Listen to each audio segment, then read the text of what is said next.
As you probably know, a vertical panel saw can make panel sizing much easier in the shop or even on the job site. Correctly using a panel saw can provide precise, quick cuts that can expedite the bulk of your cutting needs.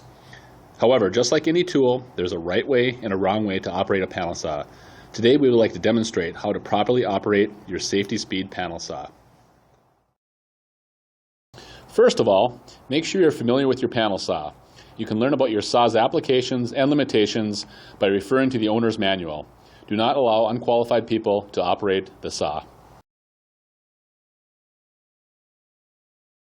Secondly, keep the work area clean and well lit. Provide at least 200 watts of lighting at the front work area of the saw. Sweep up any dust or wood pieces in front of the machine that may be a slipping hazard.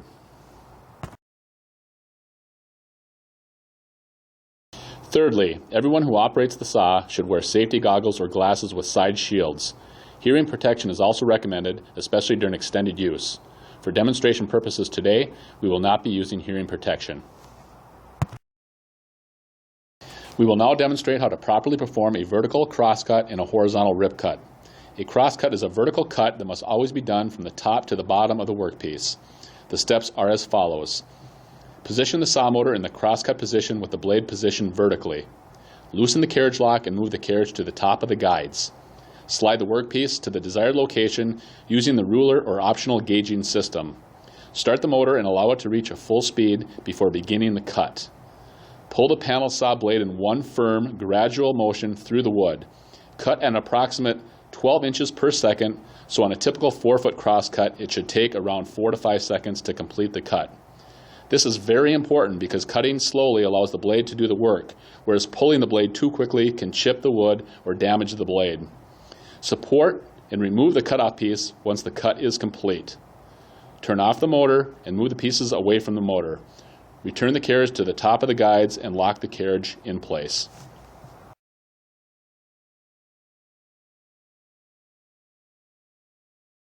A rip cut is a horizontal cut that can be done either left to right or right to left. However, the cut must always be done by moving the workpiece in the direction of the arrow on the saw carriage. Select the rip direction and then rotate the turntable in the appropriate direction based on the arrow direction.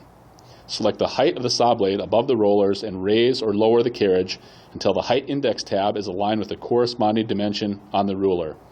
Lock the carriage into place. Start the motor and wait until it reaches full speed.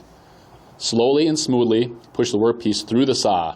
As the workpiece passes across the machine, move over to the other side and complete the cut by pulling the workpiece past the saw blade.